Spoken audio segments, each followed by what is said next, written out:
اچھا، آپ نے دیکھا ہوگا، بلکہ میں نے بھی دیکھا ہے، بہت سارے لوگ ایک تو چلیں، اگر انسان کا وقت تھوڑا سا نرم گرم چل رہا ہے تو بات سمجھ میں آتی ہے، وقت بھی صحیح چل رہا ہوتا ہے، جو پوزیشن نظر آ رہی ہوتی ہے اس سے یہ نظر آتا ہے بہتری بھی ہوتی ہے، مگر خدا نہ خواستہ ایسا بھی کوئی کیس ہوتا ہے کہ اس پہ اثر نہیں ہوتا، اس کی چیزیں ہی نہیں ٹھیک ہوتی، اس کے کام بلاک ہو جاتے ہیں۔ اب اس میں نے غور کیا دو چیزیں ہوتی ہیں، یا تو اللہ کی طرف سے وہ مصیبت میں گرفتار ہوتا ہے بندہ کہ چاہے پھر دنیا کا آپ جو چاہے ریمیڈی جو چاہے ٹوٹکا کر لیں اس کو فائدہ نہیں پہنچے گا۔ اگر وہ اللہ کی طرف سے گرفتار عذاب ہے یا گرفتار مصیبت ہے تو وہ ایک چیز میں نے دیکھی ہے، آبزرو کی ہے، مشاہدہ کیا میں نے۔ دوسرا، اگر میں نے دیکھا ہے کہ کہیں پہ اس چیز میں اوپر نیچے ہو رہی ہوتی ہیں تو وہ نیت کے فطور ہوتے ہیں۔ بعض دفعہ دیکھیں نیت کے بڑے کھیل ہوتے ہیں۔ آقا سیدنا مولا علی کا فرمان ہے کہ اللہ تعالیٰ انسان کو بعض دفعہ اس کے نصیب سے زیادہ اس کے نیت کا پھل دیتا ہے، تو نیت میں بھی پرابلم ہوتا ہے تو بھی چیزیں بلاک ہو جاتی ہیں۔ مگر ایک یہ فیکٹر میں نے یہ ایلیمنٹ دیکھے ہیں کہ دنیا میں ایگزسٹ کرتے ہیں۔ اب میں ایک جنرل، کوئی بیچارہ پھنسا ہوا ہے، اس کا کام نہیں ہو رہا، لاکھ کوششیں کر لی، لاکھ تدابیر کر لی، لاکھ چیزیں کر لی، مگر اس کو رزلٹ نہیں فائدہ مل رہا، تو ایسے لوگوں کے لیے میں ایک چیز آج بنا کے لایا ہوں، یہ میری اپنی ریسرچ ہے۔ آپ ایک کام کریں، کوئی بھی جس کو بھی کرنا ہو کر لیں، ایک چھٹان یا آج کے دور میں 60 گرام 7 مختلف قسم کے اناج لے لیں۔ اب 60 گرام کی آپ نے سمجھ لیں 7 اناج، جیسے آپ نے دالیں لے لی،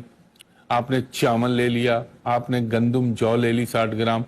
اس طرح 7 مختلف اناج 60 گرام ان کو ملا لیں اپنے ہاتھ سے۔ اس کو ملانے کے بعد ان پہ اول و آخر درود کے بعد 3 دفعہ پڑھ لیجئے، اور آپ نے 101 مرتبہ سورہ ناس پڑھنی ہے۔ سورہ ناس کون سی ہے؟ بسم اللہ الرحمن الرحیم، قل اعوذ برب الناس ملک الناس الہ الناس من شر الوسواس الخناس الذی یوسوس فی صدور الناس من الجنت والناس۔ یہ 30ویں پارے کی سورت ہے، 4 قل میں سے ایک قل ہے جس کو سورہ ناس، بہت سارے لوگ نہ ہو اس لیے میں پڑھ کے بتا رہا ہوں۔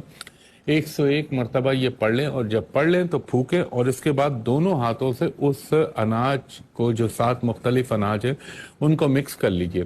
اور اس کے بعد ہاتھ بھی چائے مل لیں، کوئی حرج نہیں ہے، کیونکہ وہ انسان کو نہیں دینا۔ اس کے 11 حصوں میں تقسیم کر لیں اس کو، 11 حصوں میں 11 حصوں میں آپ نے اس کو، یعنی 11 پارٹس میں اس کے پیکٹ یا پڑیا بنا لیجئے، اور روزانہ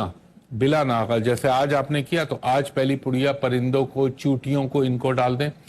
اچھا، اس کے ساتھ ایک چیز ضرور کرتے رہیے گا کہ آپ نے کثرت کے ساتھ، انتہائی کثرت کے ساتھ مکمل استغفار پڑھتے رہیں یا پڑھتی رہیں۔ استغفر اللہ ربی من کل ذنب واتوب الیہ، یہ پڑھتے رہیں روزانہ، ایک پیکٹ ڈالیں، اور یہ کر کے دیکھ لیں، 11 دن کا کام ہے انشاءاللہ العزیز۔ میرے اللہ کا کرم، حکم، اور میرے رب کا نے چاہا تو انشاءاللہ آپ کو یقیناً فائدہ پہنچے گا۔ اور اس کے ساتھ، اچھا، اس کو کرتے ہوئے ایک چیز کا خیال رکھیے گا کہ اگر میں نے کسی کو کوئی رنگ پہننے سے اوائڈ کرنے سے کہا ہوا ہے، منع کیا ہوا ہے یا کچھ کہا ہوا ہے، تو یہ جو آپ کریں گے تو یہ وائٹ کپڑوں میں پہن لیجئے گا جس وقت آپ یہ کام کریں، بہتر رہے گا۔